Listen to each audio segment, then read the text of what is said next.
recording again. Okay, you can hear us, right? I'm good. Yep, okay. All right, I'm going to turn it over to Coach for an opening statement, and then I know you guys are all organized in the chat for your order for questions.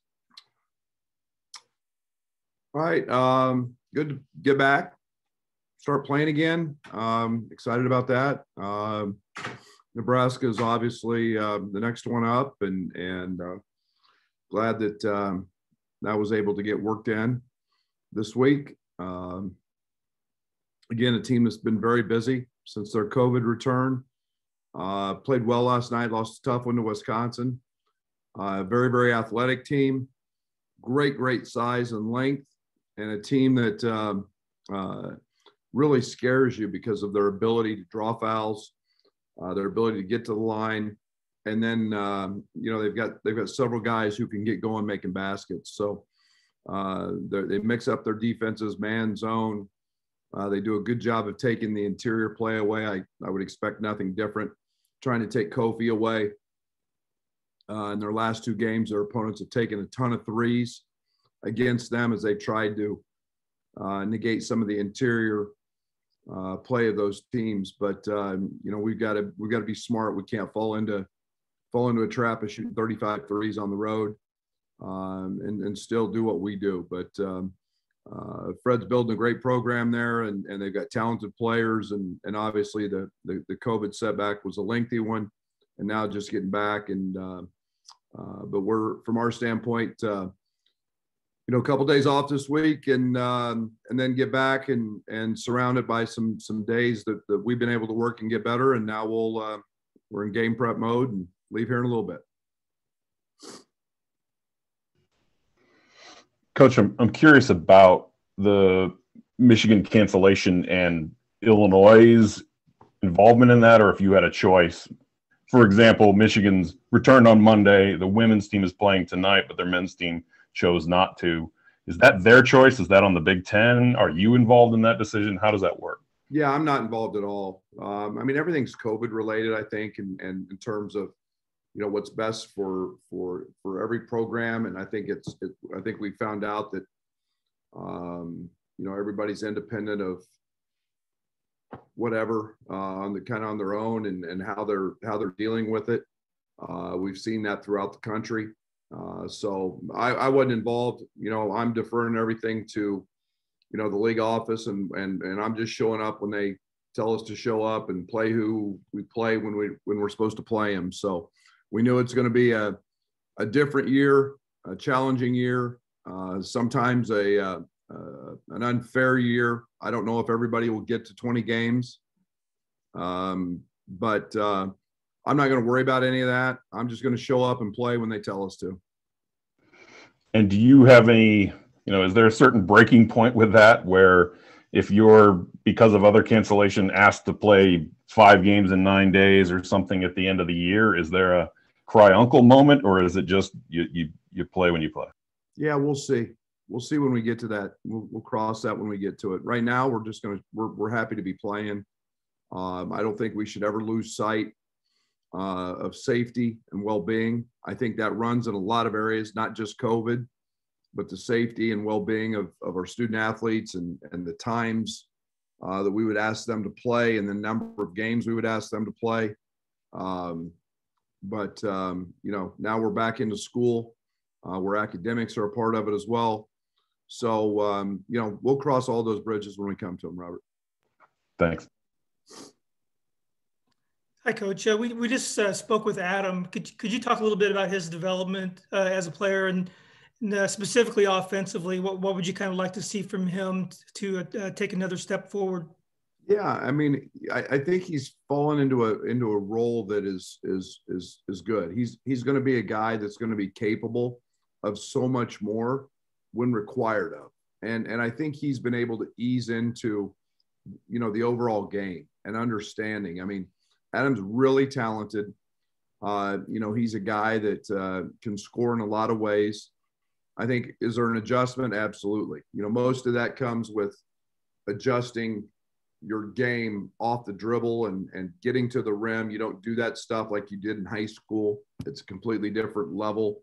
The scouting piece, He's got a great mid-range pull-up. He's got, he's a very, very good shooter. He demands a lot of respect.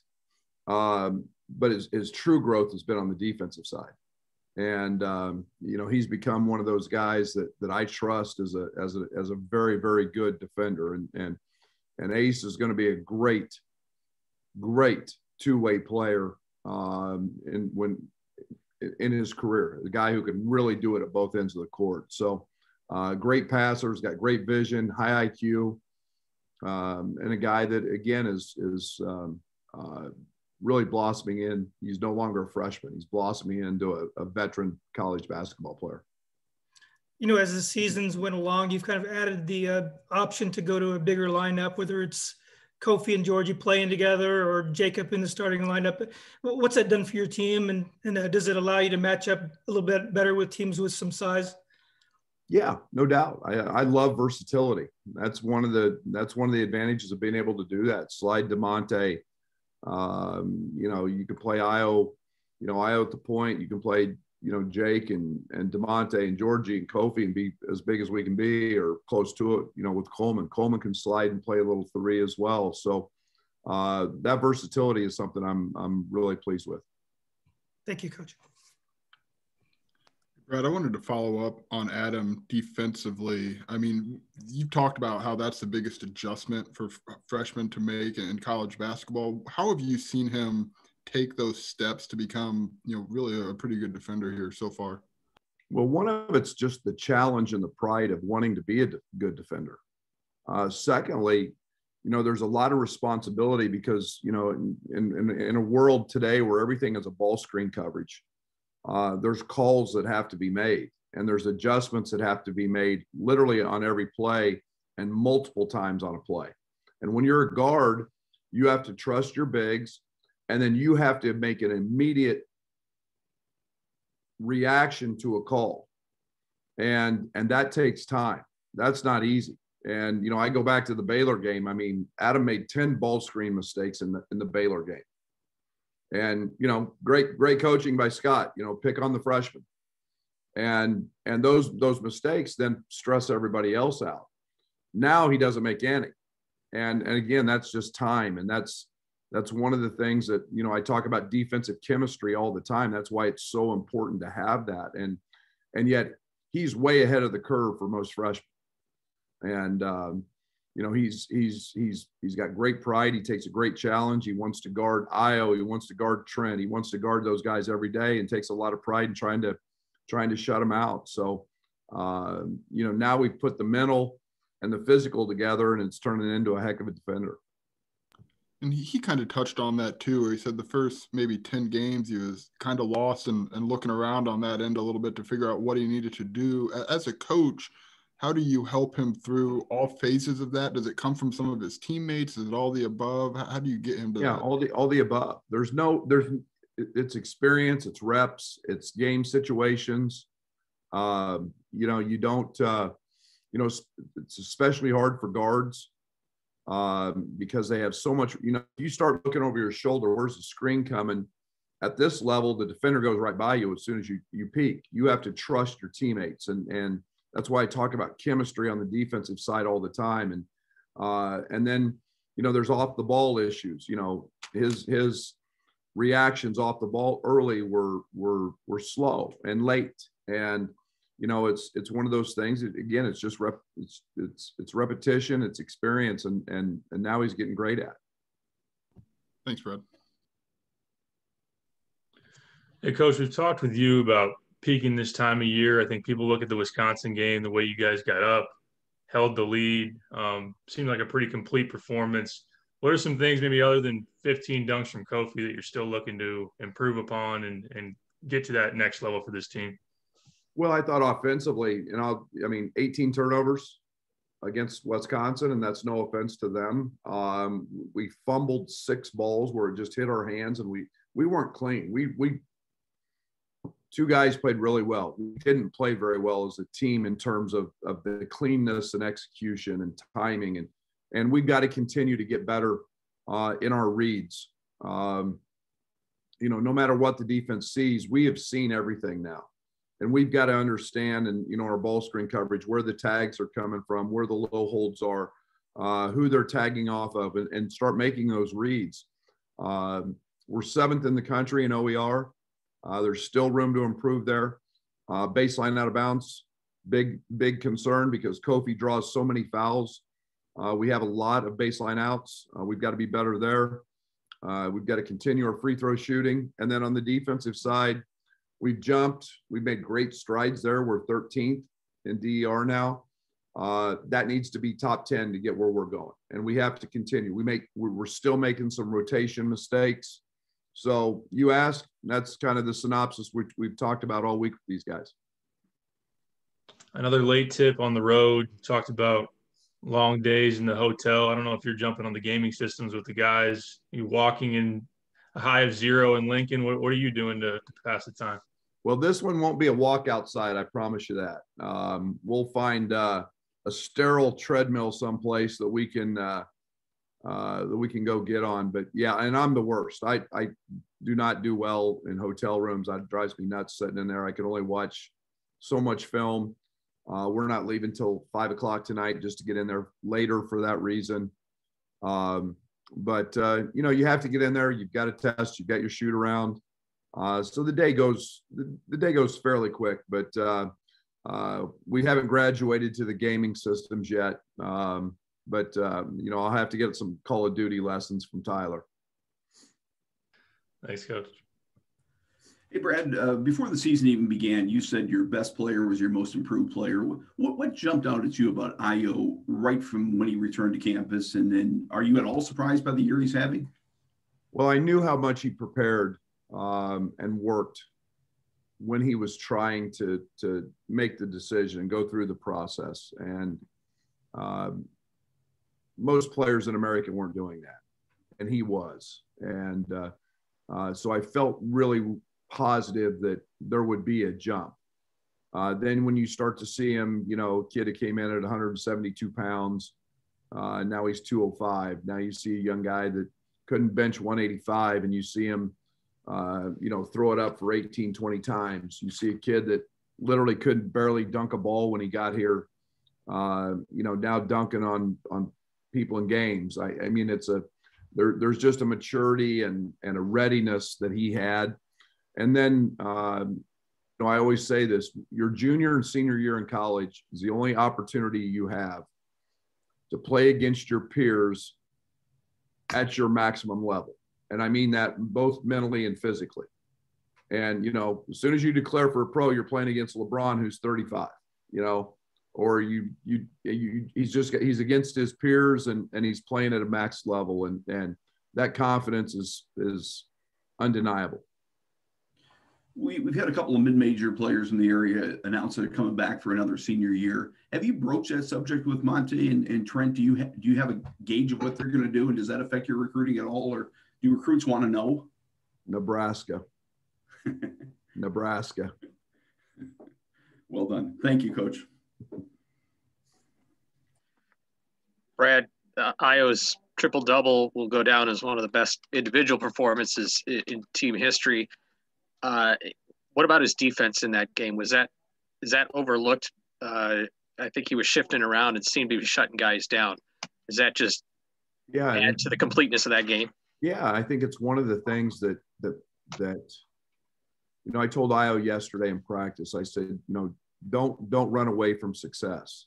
The 12 rebounds, the guarding, that made the game look easy. And when you do those things, it's amazing how the game just finds you. And it finds Ayo very easily on the offensive end when he's doing those other things. He becomes a one-man fast break. He's a guy that has the capability at his size now to go get double-digit rebounds. And then he's got length to guard. So that's the challenge with Ayo. Don't worry. You don't have to, he never has to worry about the other end, and that the game will find him when he does all those other things. And it's just a natural thing for him. That was an easy triple-double because it didn't stand out. I mean, I had no clue. Usually I'm pretty dialed in and I'm not a big stat sheet guy during a game, but I had no clue until Derek told me after the game. Wow. Defensively, the team is doing very well by and large by a lot of defensive categories. One that isn't there is turnovers forced. Does that even matter, given how you're defending field goals and obviously winning ball games? Well, I think there's a correlation there between when you start looking at fouls committed and you start looking at defensive rebounding. And, could we get out and force more turnovers? Yeah. I mean, I think we were second in the country a couple of years ago in turnovers forced, and we couldn't get a rebound, and all we did was foul. So I'll take the trade-off we've got going right now, for that. And,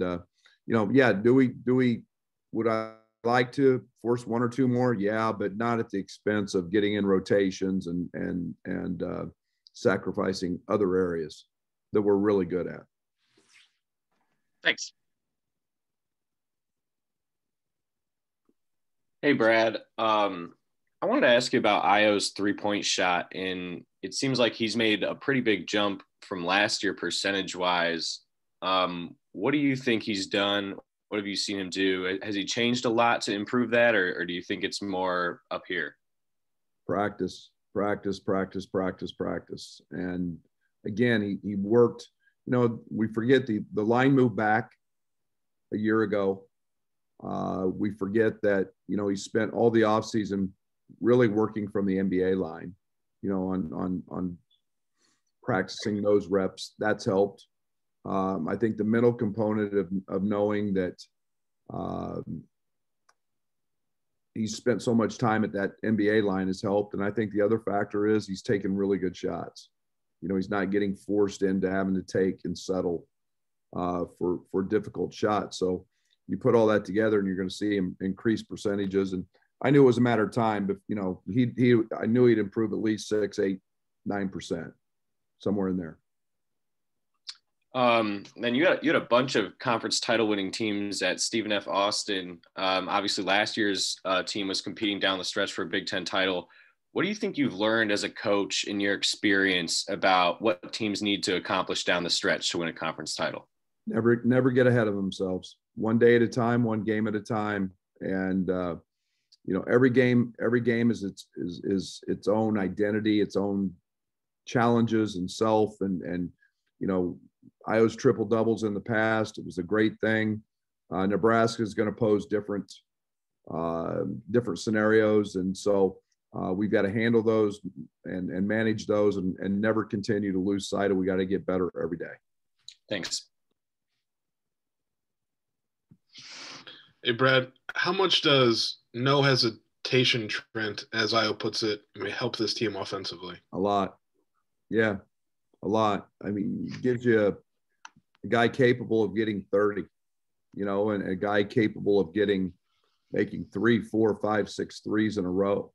And, now you start to figure out, where you're going to tag and who you're going to help off of. And, Trent gives us that burst and explosion in transition. So yeah, that's he's in a good place. That's for sure. And we like Trent when he's like that. I know you've talked a little bit about, when you recruited him when you're still at SFA, but what do you remember about, I guess maybe high school junior Trent in relation to kind of the player he's become now? Well, he's become a much better all-around player. I know that. Trent was just a guy who was a volume shooter who scored a bunch of balls and you admired his athleticism. He's turned into a well-rounded elite defender and a guy who can do more than just, play with the ball, dribble it 8 times and then shoot a shot and make it, and that's what he was a lot in high school. So, his game's enhanced in every area. Thank you. Hey, Brad, quick one for you. Is this harder on coaches or players when you have a game scheduled like this mid-season? I think the players come and, they're young. They take it in the right perspective. And, and again, I think it's harder for coaches. I mean, it was challenging after the Wisconsin game. My staff didn't know who to go to work on. we didn't know till Monday night. And so, you're just, probably us, I tend to like to want to know things. And when you don't, you can't plan, and that frustrates me. Thanks, Brad. Hey, Coach, just a quick follow-up on what I asked you before about playing big. Georgie started a lot of games at the 4 last year, struggled a little bit, but he was coming in and playing that position in spots now. What has he done to improve there and be able to play along with Kofi? Well, I think it's not just what he's done. I think it's what our team has done. I think it's helped enhance his minutes there. We're obviously shooting the ball better as a collective unit. Last year, the floor got really compact because we didn't. And then when you put Georgie out there, teams dared him to shoot it. So he's able to pick his spots better because there's more space. He's an elite passer. He's a guy that we can run post-ups to and have a lot of matchups at the 4 that we really like in those areas. So, I think we're collectively better as a team, which helps his play at that spot as well. And just a quick follow-up on Adam, what I asked you about him. Looking at the stats, a very high percentage of his shots are coming from 3. Are you okay with that, or do you want to see him get to the rim more? Both, but I want it to be, he's very capable, off the bounce, and yet he's got to be comfortable doing that. I'm comfortable with him, and it's a two-way street, and this is not an easy league to get the ball to the rim in, because everybody's camped at the blocks and elbows and the nail, and it's hard to do that. But I'm not discouraging him. He made a big time drive the other night in the Wisconsin game, got fouled. I like that. I like Adam getting to the free throw line. He's a good free throw shooter. And that part I would like to see go up. Thank you. Hey, Brad, you talked about the work that Io put in that has translated to the success. Him and Kofi both named to the Naismith Trophy midseason team. Looking at Kofi, though, have you seen that same work really come through? And sometimes do you kind of have to sit back, and does it really impress you that he's a guy that's only played basketball for 5-6 years and has already gotten to the level that he's at? Yeah, I mean, Kofi's playing like an All-American. I mean, there's no doubt about that. I think he's moved into top 10 in efficiency. I think he's become a guy that hasn't always been, but becoming dominant and understanding what that takes to do that. And I think he's doing that even though everybody's trying to make it really hard for him. And but he had an abbreviated offseason. There's no doubt he was home in New York, and that no place was hit worse than New York.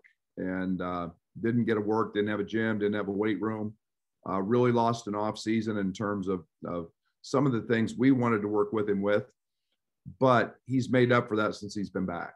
And we got to continue to he gets an individual workout every day with O. Continues to try to refine and keep working on his game, and it's a tribute to him and our coaches for what they've done to help him get where he's gotten in a quick amount of time. Thanks, Brad. All right, that's all we have for Coach today. Thank you for joining us. Thanks, guys.